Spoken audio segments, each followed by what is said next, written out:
All right, sports fans, how's everybody out there doing? William Martin coming at you one more time here on YouTube with another edition of the 300 Pounds of Sports Knowledge Podcast. Recently, some of the star running backs around the National Football League came together on a Zoom call to discuss the state of their position, which comes on the heels of Saquon Barkley, Tony Pollard, and Josh Jacobs being unable to reach long term deals with the New York Giants, Dallas Cowboys, and Las Vegas Raiders, respectively, last week after each ball carrier was hit for with the franchise tag earlier this offseason. Now, running backs around the NFL have been taking it on the chin in more ways than one in recent years, as there is a physical toll that comes with playing the position, while these guys are also looking to get compensated for their productivity.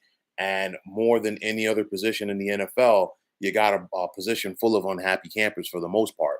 Now, teams around the league have been reluctant to give running backs long term deals or guaranteed money based on injuries at the position. And I'm here to call some of that hypocrisy. I say that because teams around the NFL are not willing to commit the big dollars and long term deals to the running backs, but they've been more than willing to throw that big money and huge guarantees at quarterbacks. And some of these quarterbacks are mediocre at best. To me, the quarterback market changed when the Minnesota Vikings gave quarterback Kirk Cousins a fully guaranteed 3-year, $84 million deal back in 2018. And of course, they've gone on to give Cousins more guaranteed money since then. But in 11 NFL seasons, Cousins has posted a record of 72, 63, and 2, while in his 5 seasons with the Vikings, he's 46, 33, and 1, while Minnesota is just 1 and 2 in the postseason with him at the helm. The Giants, Raiders, and Cowboys were all unable to get long term deals done with their running backs this offseason. But this offseason saw New York give quarterback Daniel Jones a 4-year extension for 160 million, in spite of the fact that he's only 21 and 31 in 4 years with the Giants, one playoff appearance, and zero Pro Bowl selections. The Raiders just gave the oft injured Jimmy Garoppolo $67.5 million over the next 3 years to be their starting quarterback. But the Raiders could not come to an agreement on a deal with Jacobs, who was their offense last year, as you're talking about the NFL's leading rusher with more than 1,600 yards on the ground. The Cowboys will definitely use the excuse not to pay Tony Pollard based off of his leg injury that he suffered in their playoff loss to the San Francisco 49ers this past January. I get it. But Dallas still gave quarterback Dak Prescott 4 years for $160 million. And let's face it, are the Cowboys any closer to winning the Super Bowl with Prescott at quarterback than they were before he started? I'll let you be the judge of that. Now, like I've said before, and I'm going to continue to say it, Saquon Barkley is the heart and soul of the Giants.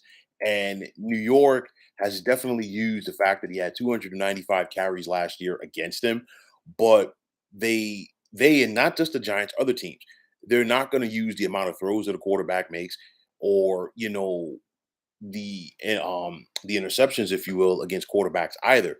Now, I'm going to say this: it's not much that running backs can do under their current CBA, being that their position, I mean, they have a legit gripe. There's no other way around it. But you know, the wording is there. The union agreed to this, so you got to deal with it for now, and maybe just maybe, there can be some restructuring excuse me, if you will, going into the next CBA. Now, one question for me with the NFLPA: will they look to eliminate the franchise tag altogether for running backs? Because let's go back a couple of years. Let's talk about how things never worked out for Le'Veon Bell with the Pittsburgh Steelers. This guy constantly got franchised by the Steelers until he couldn't get franchised anymore. He never had the opportunity to go out there and get the money that he wanted in his prime. He finally got the money.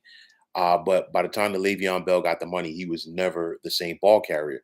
You go back to another generation where the Indianapolis Colts consistently franchise tagged Edgerrin James. And this was another guy who never really had the opportunity to go out there and test the market in his prime. And I'll say like this, how would things have looked for Saquon Barkley? How would things have looked for Josh Jacobs this offseason if they had been out there and been able to go out there and test the market as unrestricted free agents? It's, you know, there's cracks in the foundation, if you will. Like I talked about it the other day, Miles Sanders got the biggest contract for running backs this offseason, 4 years, 25 million for the Carolina Panthers. But no disrespect to Miles Sanders. Miles Sanders is not Josh Jacobs and he's not Saquon Barkley. And of course, front offices are definitely going to use this against these guys because they're going to say, well, this is the biggest contract that was out there. Very true. But the thing is, it would have been different if Saquon Barkley and Josh Jacobs were allowed to be unrestricted free agents. Now, of course, another question that should be posed: should running backs be allowed to leave college earlier than other positions? We've seen the wear and tear. We've also seen how some college coaches, just overuse their running backs during their collegiate career because if you're a college head coach, you're trying to win. You can really care less what your guys do in the NFL, but nonetheless, you're trying to win and you're going to say, hey, I can just recruit another kid or kids out of high school. You look at Bijan Robinson, the outstanding running back out of the University of Texas. He's set to begin his NFL career in a couple of weeks for the Atlanta Falcons. He was a first round pick, but he enters the league fresh off of more than 250 carries last year at the University of Texas. Going back to college this year, Ole Miss sophomore running back Quinshawn Judkins, one of the most exciting players in college football, but it's going to be more than likely held against him once he's ready to enter the NFL as far as the wear and tear. He had 274 carries last year as a true freshman for Ole Miss. And you can expect that his head coach, Lane Kiffin, is going to ride him until the brakes fall off once again this season. So we're talking about a guy that by the time he gets to the NFL, we got a guy that more than likely is going to have 700 carries on him, being that he's also he's playing in one of, if not the best college conferences in the nation in the SEC. So we got to wait and see how that plays out as well. But front offices and general managers around the NFL, in my opinion, are acting like guys like Emmitt Smith and Tony Dorsett. They're going to be ball carriers from things of the past. They're focusing too much on analytics. You still have bell cow backs out there in the NFL. You just look at Derrick Henry from the Tennessee Titans. On top of that, you look more recently, you look at Adrian Peterson, you look at Frank Gore, two guys that are definitely going to be Hall of Famers in a couple of years. Two guys that consistently answered the bell, two guys that consistently had 200 and 250 carries per season and did not slow down. Now, the problem is, to me, in my opinion, the NFL is using this more versus the running backs than any other position. And I say that because, yes, there are going to be some running backs that are going to wear down. Yes, there are going to be some guys that can't take the pounding, but you should not use what happens to one guy or a couple of guys against everybody. Things did not work out for the Dallas Cowboys.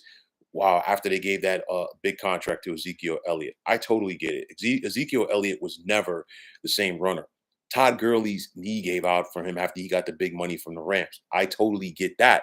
But how many times have we seen teams around the NFL go out there and draft quarterbacks in the first round that had no business being taken in the first round and nobody bats an eye?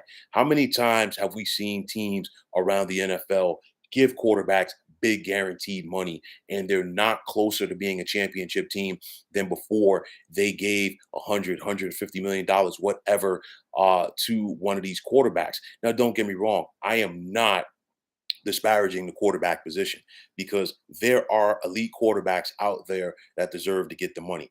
Patrick Mahomes deserves to get paid. Joe Burrow is about to get paid from the Cincinnati Bengals. Lamar Jackson just got paid and he deserves his big money from the Baltimore Ravens.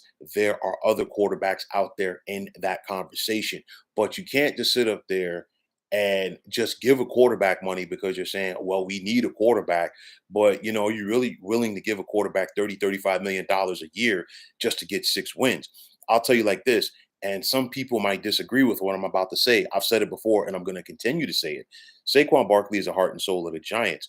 You go out there and you don't have him, I guarantee you, Daniel Jones is not going to be the same quarterback.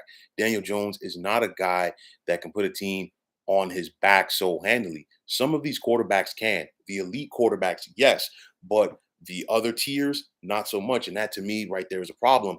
You have a lot of these teams out here that are paying some of these quarterbacks like they're elite and they're not, but then they want to come back, with hellfire and brimstone, if you will, to not give running backs the money, and they're holding it against some of these backs based off of what has happened with other guys, not them. Now, the big question is going to be, will things change for running backs in the NFL? I think it can to a degree, but it's going to take some time. Also, on top of that, their union has to go to bat for them. I'm not saying that the union hasn't, but they got to do it a little bit more. I think there needs to be wording in the next CBA. Maybe just eliminate the franchise tag for the running back position altogether. Maybe allow these guys to come out of school a little bit earlier. I think them being allowed to leave college a little bit earlier is much more of a long shot than changing the wording in the CBA. Maybe a running back can only get franchised once. Maybe a running back cannot get franchised altogether going forward. These are realistic conversations that need to be had. I will say this, it's a scenario where it's been a problem in the past, but I think it's a huge eye opener right now because you have so many quality backs that are out there either unsigned or just simply not happy right now.